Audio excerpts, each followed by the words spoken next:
Welcome back to the Real Estate Den. This is episode 16 with my friends Nathan and Denise. How are you guys? Good. Thanks for Oh, having us. well, Awesome. So we are here today chatting and reconnecting. Tell us a little bit about you, both of you. This episode is going to be all about lending, and we've got two lenders that I know pretty well myself. So tell us a little bit, Denise, about what you did before you got in the industry and kind of what led you to the wonderful world of lending. I was working in a startup company doing digital signage. I was always interested in owning a business. And I thought, well, this is a good way to learn, right? To start in someone else's and help them grow it. And a friend of mine actually was going on maternity leave. She worked in an outside B2B job for a bank and talked me into taking her position. When she came back, she was going to move into a different position. And I thought, man, what a great way to meet. It was a small business banker position, and it was about getting together with small businesses and helping, bank products to help them grow, small business lines of credit, stuff like that. And then 2008 happened, 2009, and everyone in my position got laid off. And I was the only one who was offered a higher level position in the bank doing securities and lending. So I thought, okay, why not? It's a good opportunity. Never dreamed of working in a bank. I'll do this. The one part that never worked right as I grew in the banking system over 4.5 years was the mortgage piece. All my clients loved me, but they were frustrated with the mortgage process. And finally, out of frustration, I said, you know what? I want to learn how to do this right. And that frustration fueled me to go work for a mortgage company to learn how to do it right, to close loans on time, to learn more than what they would ever teach me in a bank. And that's really how it started. I just set out to be much better than what I saw on the banking side. And I've been doing it for, I think, 14 years, something like that, 13. Yeah, so that's what got me here. Great. That's funny. I think frustration fuels a lot of us to get into this industry in some way or another. Nathan, what about you? How did you get into the wonderful world of lending? oh, I wish I had a better story, but for me, it was just good old-fashioned greed. Um, I had previously worked at 24 Hour Fitness. I was a trainer there. I was in sales there. Eventually became a general manager there, and that's actually what brought me to Colorado. And then one day, I had a guy that was working my front desk who later became one of my best friends. But he was working at a mortgage company, and he worked at my front desk just so he could have benefits. And he just kind of, you know, 24 Fitness was a great company at that time, great income. I loved the environment. The fitness industry was awesome. But he came in one day, and this guy was just such a joker, and he just kind of lived just a crazy life. Like, just came and went and worked part time at my gym. And he was actually the horrible employee. The reason I got to know him is because he would just let his friends work out for free, and he just didn't care. And then one day he showed me one of his paychecks for mortgages. This is in 2004, and I was just like, wait a second, how can you be making this kind of money? And then I met one of his buddies, and I'm not proud of this, but I always tell everybody, if you've seen The Big Short, there's a scene in that movie where there's these two tremendous douchebags down in Florida that they're talking to about how they do mortgages and all of that. And I'm going to give myself a little credit. I don't think I was that bad, but I will say that was probably 90% of our industry. We had no idea what we were doing. Mortgages fell from the sky. There was really no rules. I mean, people talk about it was the Wild West. It really, really was. The first mortgage company I worked for, I didn't actually fill out an application until it was payday because I just walked in and they put me on the phones, and I've always been in sales. Yeah. So, but I will say, in 2008, I had my son, or 2007, I had my son. And the next year, I actually left the mortgage industry because I was like, I cannot be this kind of person. I can't associate with these people because there was great people in the mortgage industry, but I didn't work for a very good company. They had some tactics that they used that were just not above board. So I left mortgages in 2007. I wish I could say like it was, I saw what was coming, but I had no idea what was going on in the industry. We just picked up the phone and sold loans. Mhm. So got back into mortgages in 2012, um, and worked retail for a little bit, and then I became a broker in 2016. Kind of, probably similar to what Denise was saying in the retail side, in the banking side, it's very sluggish. It's very cost heavy. It's expensive to do loans because of all the staff and the offices and everything that they keep on. So, I always tell everybody when you're working with a broker, I'm a small shop. My wife is my processor. We work from a home office. So there's literally no overhead. No one gets paid on your loan except for me. Right. And when I was working for these larger lenders, it was like, okay, my vice president, my president has to get paid. My vice president has to get paid. My branch manager has to get paid. My processors, my underwriters, my marketing gal. Like there's like 17 people that got to get paid on your loan. And it's just the cost of doing business. But by becoming a broker and switching to the side, we're able to pass that benefit. It's all the same knowledge, all the same products, all the same everything, but with just less cost. So Nice. So that's you did get out at a very convenient time as well, for the little break there. So what, you so, know, it was a really bad time to quit a job because I quit a job and there was no jobs available. So it was like, oh, newborn son, I'm going to start over. I did get lucky. I had a client that was in the telecom industry, so she got me. She had hired me because she appreciated the way that I worked, and it did work out. But yeah, it was probably not. There was zero foresight in that decision. throwing the baby in the mix is always helpful too, right? Yes. Denise, what's your favorite part of being in loans? What keeps you here? Um, I say favorite. There's two pieces. I'm able to run my business like a business owner. 100% of my referrals are self-generated. Um, but I don't have the overhead of having a small business. So it's like having a business without, that risk and that overhead. Mhm, I love, um, use a cliche, killing what I eat, right? Like if I don't work hard, I don't get paid. But it's when I do, have those great paydays, I know that it's 100% because of me. mhm. Of course, I have a great team behind me. I work with a great processor, but it's really me that's bringing in the referrals. And I mean, the other part is I feel like I I am making a difference. It's the largest purchase anyone will ever make. In Mhm. addition to that, when it's a primary purchase, I mean that's your safe place, right? I mean, we're doing great things. Just being in the real estate industry, right? We're not selling caskets, we're selling homes. It's amazing, right? People, and if we do our job right, people love us. So I like to pull back the curtain. I educate buyers, whether very experienced or first-time home buyers.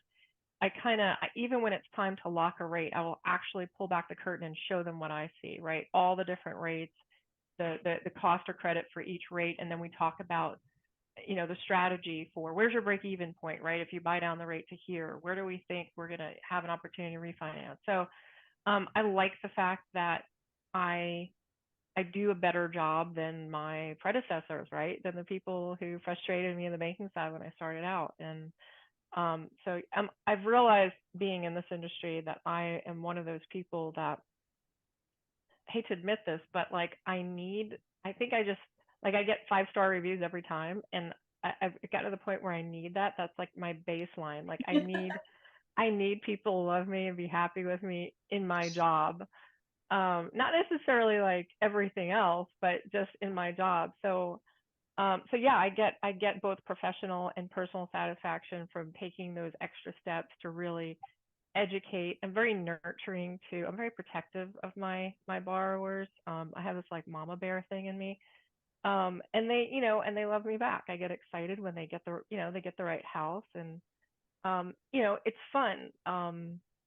That part of it's really fun is being involved in that the most important purchase anyone will ever make, and playing a good role in it to me is really rewarding.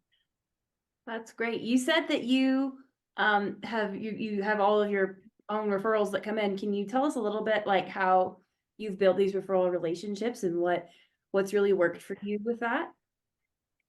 It's really organically just by having a good transaction, right? So a lot of times in the transaction, there's always a listing agent. That's another opportunity. So a lot of times I'll get listing agent will reach out to me and say, wow, my lender doesn't do that, didn't call me when the offer was made and talk up the buyers and um, so it's really good transactional business that will make the buyer's agent and then sometimes the listing agent want to start referring to me, as well as um, the buyers that I've worked with already. They'll come back to me when it's time to refinance. They will refer their sons, daughters to me, their cousins, brothers.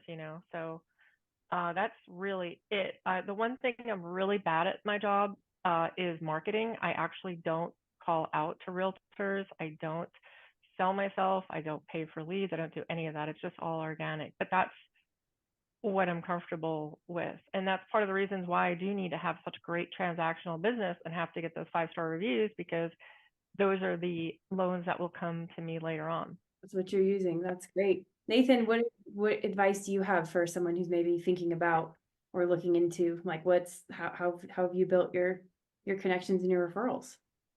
I mean, really the same way. I did do lead generation for a while. I think it's probably the hardest possible way there is to do business. Leads are tough, but if you don't have a circle, if you don't, not everybody's good at networking. Not everybody's good at social media. Not everybody's good at marketing, right? So, for me, it's very much like what Denise said. It's I look at every single time my phone rings, that's an opportunity, right? So rule number one is answer the phone. And it's also it's funny, we're lucky that so many people are in our industry are really bad at what they do. And from the realtor standpoint, amen. It is like it's one of those where I mean I'll get a lot. Like I have 2 rescues that I'm doing right now, right? Where the buyer, they were working with the lender. I have one. It's a veteran. They're purchasing. They're 2 weeks away from closing, and the lender had not pulled the veteran's COE yet. Was just certificate of eligibility. Great. This is literally the absolute I first see thing. Denise. She's like, no. Yeah. Oh no. First thing, number one. crazy. First It's thing. the number one. When they say they're a veteran, awesome. Let's get your COE because Yeah. nothing moves forward after that, until you have that. But anyway, so for me, it's just number one rule is answer your phone. I learned that from not that it's something I've always done, but I think the first person that I ever kind of heard say it as like a business practice was Todd Bitter, who is a broker in our industry who's regularly $100 million a year producer down in Arizona. And it's amazing how that sets you apart. But then, it's like kind of similar to what Denise said, my job is to clients, I want that 5-star review every single time as well. I think that is kind of like, hey, we get paid, we do a good job, but when a client goes the extra step to actually leave that Google review, I'm not as successful at it as Denise is. I got to work on getting people to fill out the reviews more often. I probably get about, I don't know, maybe 30-40% of my clients actually fill them out. But that's where people find me, is on Google, right? That's why you have to have that Google presence. You have to have, when I just taught a class yesterday about, for agents and social media, right? You want to be present as many places as you possibly can, so that way people can find you, right? And then, over communication is really key. Luckily for me, my team consists of me and my wife. So I always tell everybody there's nobody aside from the buyers getting a house and the realtor getting there. No one cares about you getting a house more than we do, because getting you a house keeps us in our house. And so, yeah, just over communication to the point where sometimes I've actually had agents be like, look, I don't need to know everything that's going on. And to me, that's a success. Absolutely. Now, I mean, I think I'm speaking on behalf of all real estate agents when we've all experienced that lender too, right? Like at the minute, and it's it's been interesting lately. I've noticed that there are just some lenders that just don't try. Like there was like a client who was like, I really want to buy a house. And he's like, you can't do it this way. And he's like, but I'll do what I need to do to buy a house. Like, what do you need? You need a letter of employment. Like, and he's like, no, I think you need another lender. And I'm like, is this bro for real? Like, he said that to you, like in English, plain, like you heard it. Yeah, it's interesting too. And I'm glad that you guys are communicating and pick up your phone. That's important. You And know, and I think it sounds so funny to people outside of the industry when that's like a selling point, right? Like when agents are like, why should I talk to you about joining a brokerage? I'm like, because I answer my phone and that sounds really silly. But if you've been in the industry, you know how important it is to have a broker that picks up their phone. Like, Hmm. um, that's awesome. What do you guys do in the morning? I always like to ask about sort of morning routines. Do you guys have any specific, coffees, journal rituals that you do? Denise, we'll start with you. I actually have a bad lower back, so I do yoga every morning. That's the first thing I do. It's basically, Right. yeah, it's just physical therapy for my lower back, and I love, love, love, love, love coffee, but I try not to drink too much. I allow myself that 1 cup in the morning, so I really cherish my espresso in the morning. So, but that's it, and then I'll just kind of jump on the computer and, start checking stuff. Or I like to get sometimes a head start on working on some numbers before I start getting lots of emails and phone calls, and just kind of enjoy the quiet for a little bit. But that's Like a basically it. wonderful morning. Nathan, what do you do? If you um, I follow. So I read Hal Elrod's book, The Miracle Morning, probably 6 or 7 years ago, and I abide by that like it's a second religion. So I get up at 4 o'clock in the morning.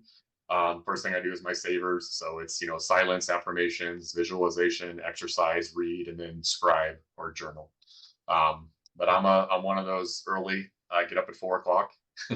You're uh, like Jocko Willink. I Are you a fan of Jocko? I am. I've actually met him. I have a video that I've posted a few That's times awesome. where I love him.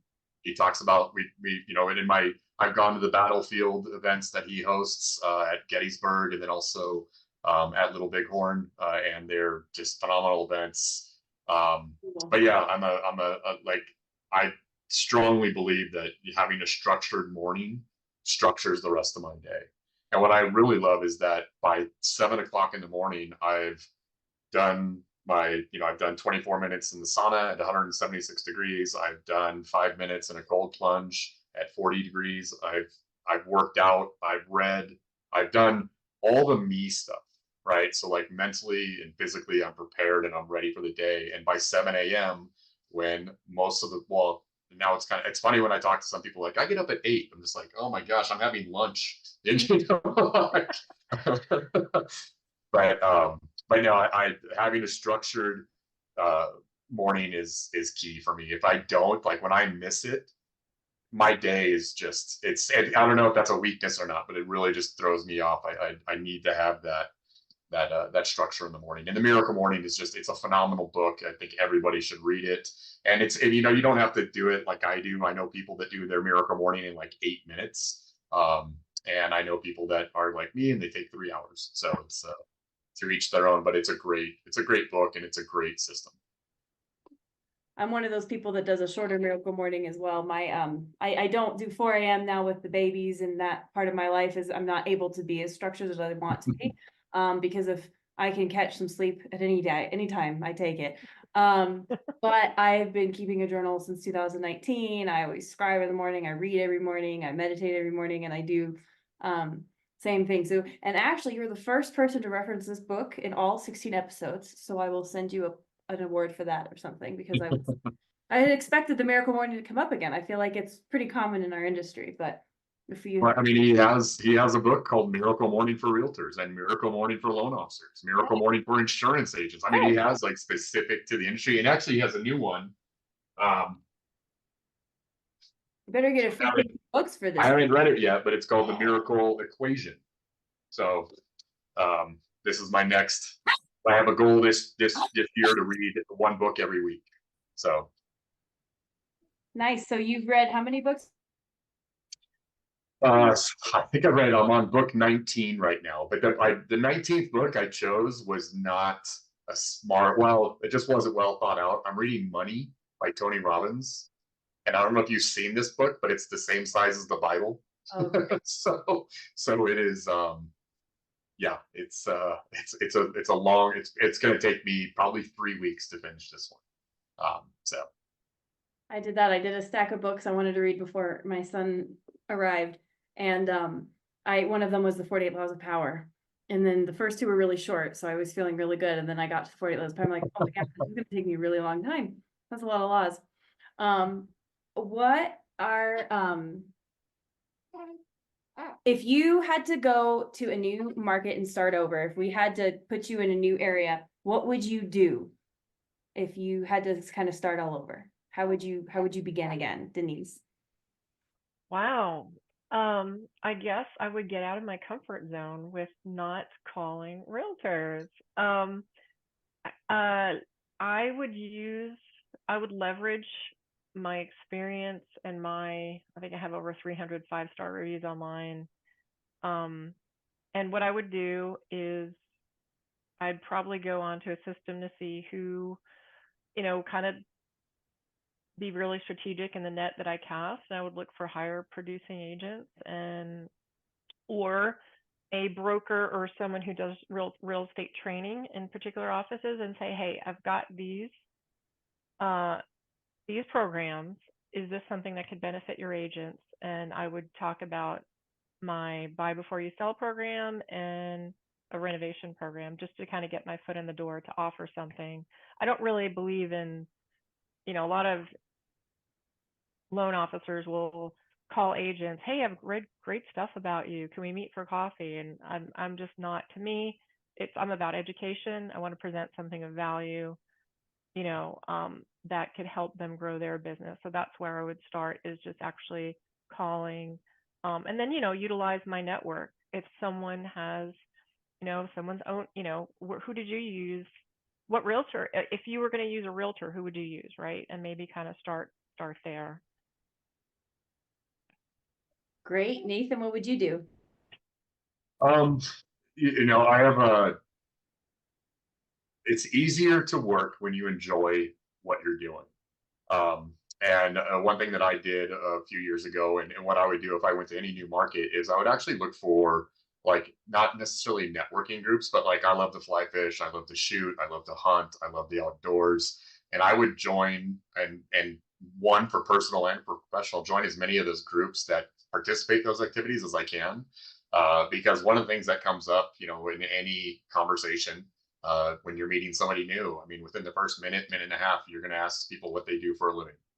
Um, and I know a lot of, like what Denise mentioned. I know realtors. You guys just get inundated with phone calls, right? Can I take you to coffee? Can I tell you? Guess what? We're mortgage people. We all follow Fannie and Freddie guidelines, Ginny, right? We all have the same loan products. We all have that. There's really nothing special about us, except for who we are and what we do. And I feel like when everybody's calling the agents, right? You got the core, right? That training program, which obviously is a successful training program because they have some of the top loan officers in the country. Um, but that's just not me. I don't take kindly to cold calls, right? We get them from insurance agents, and when they call, I'm like, hey, are you bringing any value to me right now?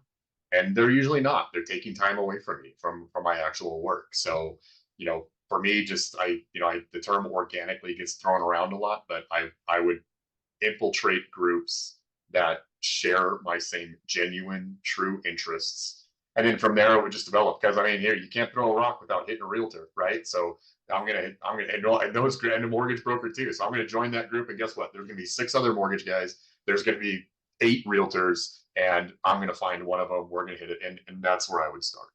Um, I don't know. I think it's a lot easier, and I tend to, I work specifically. Veterans are the group that I serve the most. They're my favorite clients. It's the best loan in America. There's nothing better than a VA loan.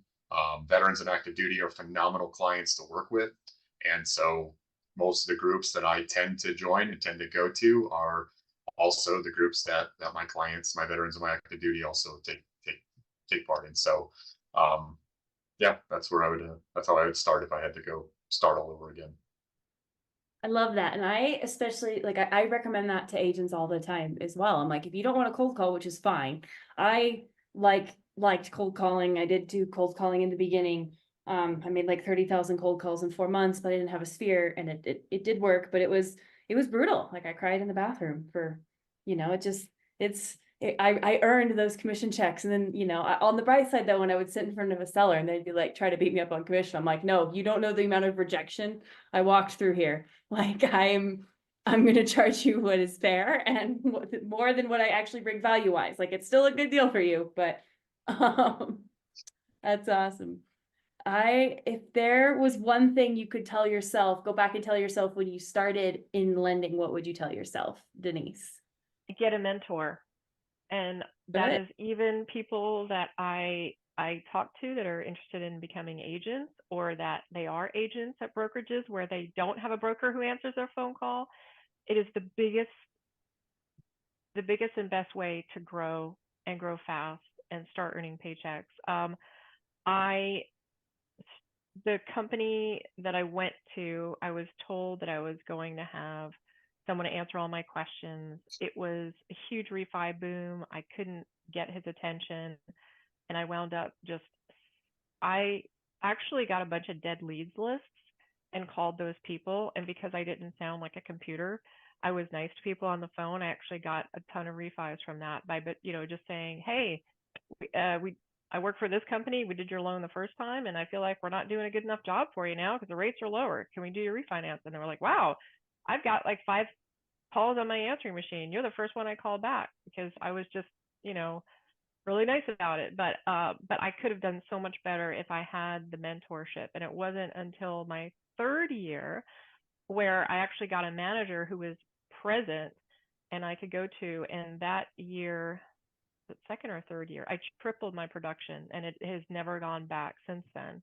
So Wow. yes, What a thank you for testament. what you do for your agents, because there are so many that suffer and they think, even large organizations like KW, they're like, okay, well, KW is taking a lot of my fees, but if they don't have that broker who's answering their questions, who they can go to, they're just not growing. Mm-hmm.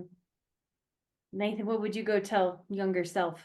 I would just expand on what Denise just said. Absolutely. You need to find a successful and knowledgeable mentor, someone to work with. I think the barrier of entry for our industry and for real estate is way too low. It's too easy to get licensed, and the general public doesn't know. When someone tells them, hey, I'm a mortgage loan originator, they don't know that they've been doing it for 2 weeks or they've been doing it for 20 years, right? Especially with how the titles in our industry, I'm a senior loan officer. Like, okay, what is it? What does that even mean? There's no designation for it. It's like guaranteed. I mean, I'm going to talk about guaranteed rate, but they're a huge mortgage company, and every single person that works there is a vice president. It's amazing, right? It's like one of the biggest jokes in our industry that only we know about, but the general consumer thinks that, oh, I'm dealing with a vice president. This guy must know what he's doing. So I would say, one, yes, get a mentor, work under that person. Don't get over your skis, and spend time reading the HUD handbook. Spend an hour a day in the HUD handbook and the VA handbook 26-7. Spend time learning your craft, because what we do is not some little part-time job. It's the difference between someone getting into a home and not getting into a home. And I made mistakes early in my career that cost someone their house. I've never made that mistake again, but I made that mistake because I was told I would get guidance. I didn't get guidance, and I was just out there going, I think this is right, all the way up to close. Come to find out, I was wrong. I've made that mistake. I've had to look people in the eye and say, hey, you're not closing on this house, and it's my fault, right? And I don't want anybody to ever have to go through that. So new loan officers, they should absolutely work as an LOA. They should spend time with processors. They should know how a loan from start to finish, right? How a loan gets set up, how it's going to be serviced, how a borrower has to go into a portal and set up their loan and their payments. And, we just spend time learning about the industry. And I just think there's not enough people that do that. So many people are just, oh, I'm a loan officer. I go originate loans and someone else is going to take care of my mess here behind me. And it's like, nah, you got to take this job a lot more serious. And you got to spend time like just studying and learning about it. And yeah, Denise is spot on. Find a mentor, find someone that you can learn from. That's great. Where do you look for a good mentor? Like, where's a good place to kind of, I guess, start if you can't do like a company? I guess I'm asking because, like some people, maybe they feel like they have a lot of options there at a brokerage or at a company with a lot of options, or maybe they're sort of in a smaller area. Like, because you don't necessarily have to have a mentor that works at your company. What do you look for in a good mentor? For me, it's not necessarily like a high producer. It's I'm all about culture, and that's what my company is like too. We believe in a very high level of customer service. So I would look for someone who has the same mindset that I do, who wants to take care of their clients, educate them, even if it's not in the mortgage industry, but just um, yeah, culture, integrity, transparency, those things are really, really high. I don't have tolerance for people who lack those characteristics. I will not work with them. So definitely for a mentor, I want someone like that. So yeah. Um, That's great. Nathan, what do you look for?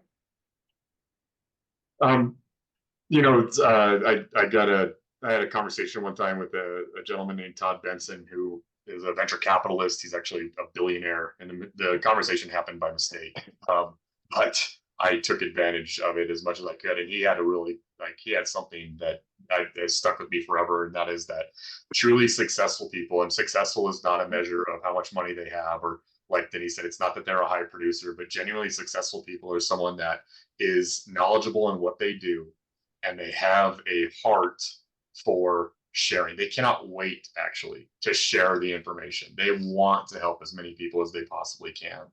But most of them are guarded about it because so many people are takers, right? You just have the people that are just going to come and they're going to take, take, take, take, take. I've experienced it myself. At one point with my mortgage company, I wanted to hire people, I wanted to bring people in, and and you pour your time, you pour your energy into people, and they don't. And it's not that they're evil or they're bad or they're doing anything nefarious. It's just the nature of most people is like, okay, hey, thanks, thanks, thanks, thanks, thanks.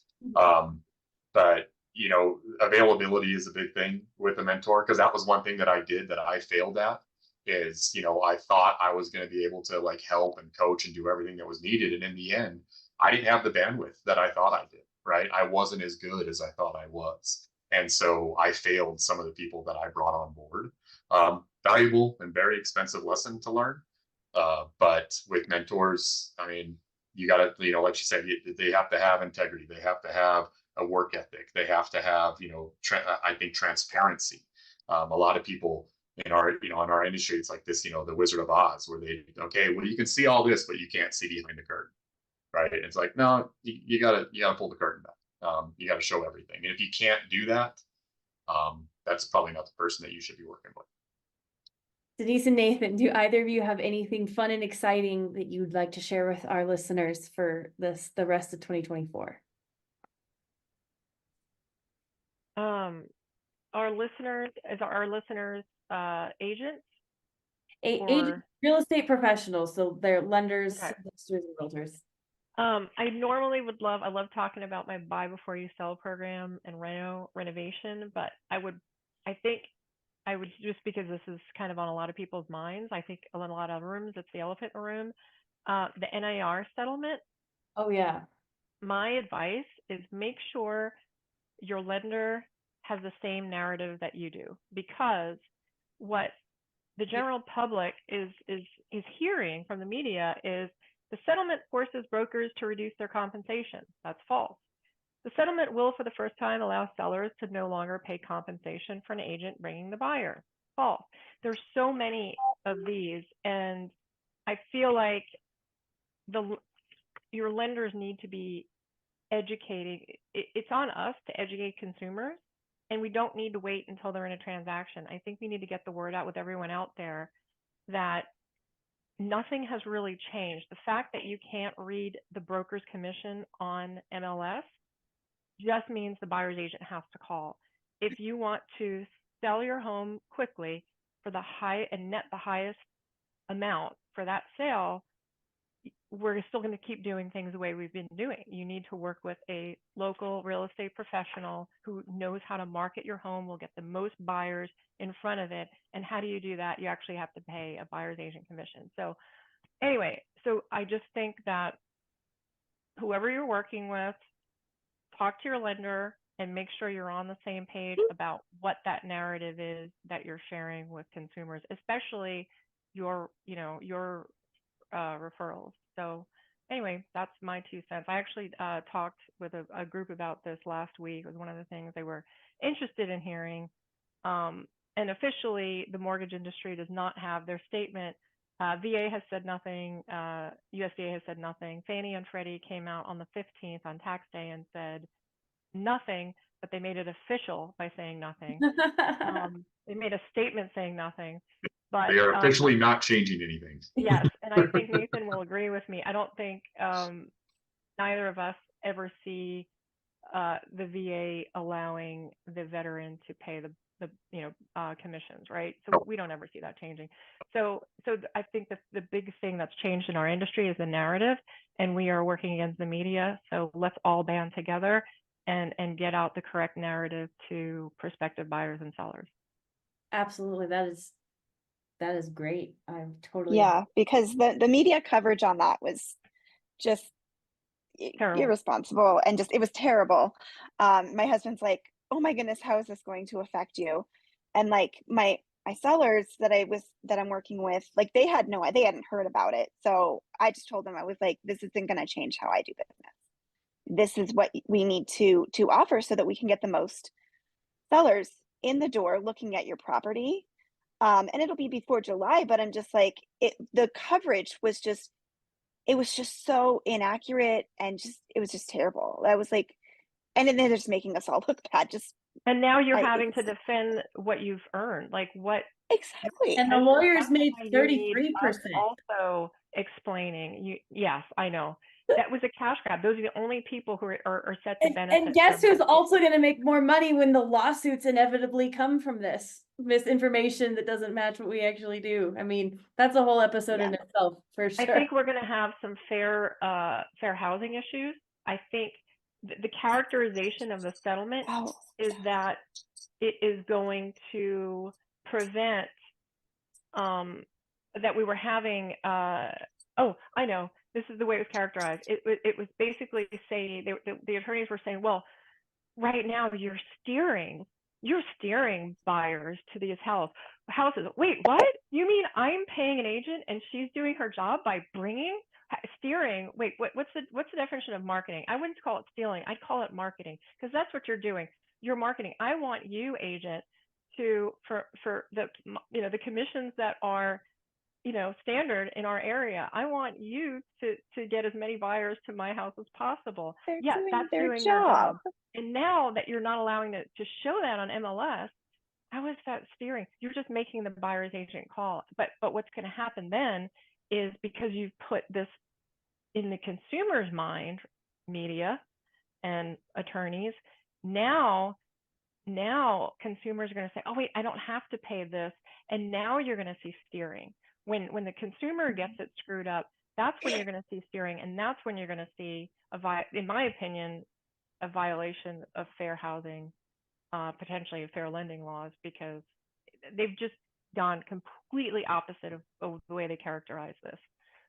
Anyway, I'm standing on a it almost makes me like think that like eventually it's going to be such a mess. They're going to be like, you know what? There really wasn't anything wrong with the way that we've been doing things the whole time. Maybe we should just go back. What about you, Nathan? I think the NAR settlement is not official yet. So right now, there's a lot of hyperbole. There's a lot of assumptions. I think it's going to be similar to what happened when Dodd-Frank affected our industry, right? I think it's one of those that's going to purge a lot of some of the weaker agents out of the industry, which is a good thing for everybody, especially the consumers, especially other agents, right? I mean, I think we'll see. But in the end, I mean, if I had advice, it would be stay away from gimmicky marketing. Stay true, stay transparent, talk about what's actually going on, what's happening right now.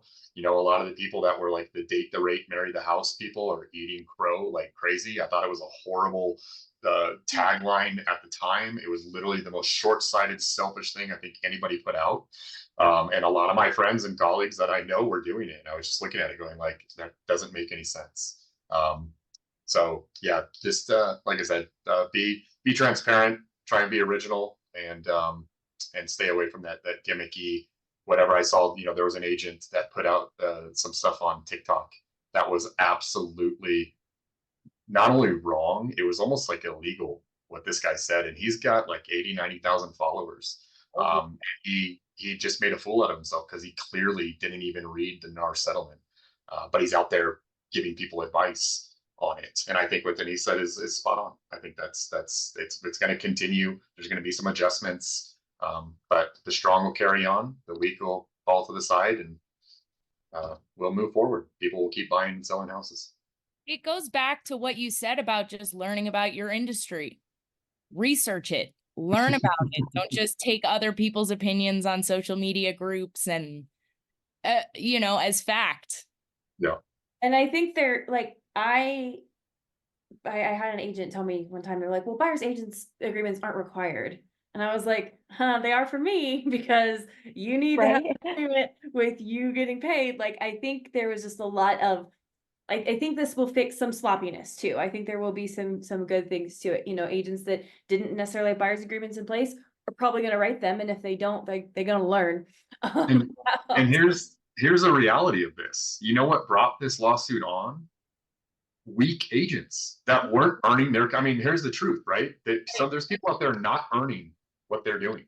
They're not putting in the time. They're not marketing properly. They're not protected. There's no negotiation going on, right?